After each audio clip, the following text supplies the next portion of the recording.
जब अपनी दोनों नंद का कमरा साफ करने के लिए उनके कमरे में जाने लगती है कि तभी कंचन। रुक जाइए भाभी, कोई जरूरत नहीं है दोनों का कमरा साफ करने की। आज ही अपना कमरा खुद साफ करेंगी। और हाँ, फोन भी बंद कर दीजिए। भूख लगेगी ना तो खुद जाकर किचन से खाना लेंगी। अरे नहीं कंचन, बेफालतू में बात बढ़ जाएगी। खामखा घर में कलेश होगा और कुछ नहीं। भाभी मैं तो चाहती हूँ कलेश हो, तभी तो इन दोनों की अकल ठिकाने आएगी।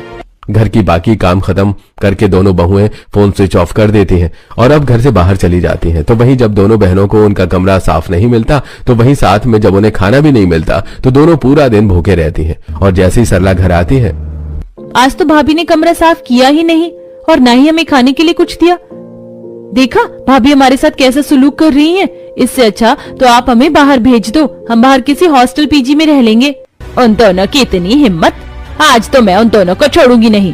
जैसे ही कंचन और भावना घर आती हैं तो सरला उन पर काफी ज्यादा चिल्लाती है, जिसे उन दोनों को ही काफी बुरा लगता है। माँ जी अपनी बेटियों को समझाने की बजाय हम पर ही आग बबूला होती रहती है। बस भाभी अब बहुत हुआ, मैं दोनों से कुछ नहीं कह रही। और कितनी साल दोनों को बर्दाश्त करना है? 1 साल, 2 साल, 3 साल, बस उसके बाद तो ये दोनों अपने ससुराल चली जाएंगी। और नहीं तो क्या, ससुराल जाकर जब घिसेंगी ना, तब जाकर इन्हें पता चलेगा कि हम लोग इन्हें कुछ गलत नहीं कहते थे। यूं ही गुजरता है समय और अब माया के लिए एक काफी अच्छे घर से रिश्ता आता है और कुछ ही समय में माया की शादी होने वाली होती है। मेरी बेटी तो जिस घर में भी जाएगी घर को रोशन करके रखेगी, सभी बहुत खुश होंगे मेरी बेटी से। मुझे पता है जिस तरह से मैंने इतने सालों से घर को संभाला है, ठीक उसी तरह मेरी बेटी भी संभालेगी। हाँ, पूरा दिन बिस्तर में पड़े पड़े घर को रोशन करेगी। अरे घर को बर्बाद करके रख देगी आपकी बेटी। कुछ काम धंधा सिखाया भी है इसे? मुझे तो इससे ज्यादा इसकी ससुराल वालों की फिक्र हो रही है। बेचारे क्या ही होगा उनका। इसी तरह अब कुछ वक्त गुजर जाता है और आखिरकार माया की शादी हो जाती है। शादी करके माया अपने ससुराल आती है और आज माया की पहली रसोई की रस्म होती है। सुबह के 9 बज गए थे, लेकिन माया अभी तक अपने बिस्तर से नहीं उठी थी। काफी देर तक माया के ना आने पर अब माया की जेठानी लक्ष्मी उसके कमरे में आती है और जब वो माया को सोता देखती है तो माया, सुबह के 9 बज गए हैं और तुम क्या अभी तक सो रही हो? चलो उठो, ये तुम्हारा मायका नहीं ससुराल है और आज तुम्हारी पहली रसोई की भी रस्म है। चलो जल्दी से उठकर तैयार हो जाओ।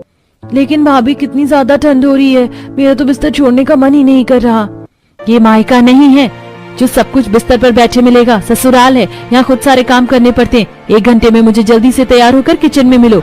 माँ जी को पता नहीं है तुम अभी तक सो रही हो, वरना वैसे तुम्हें बहुत डांटती वो।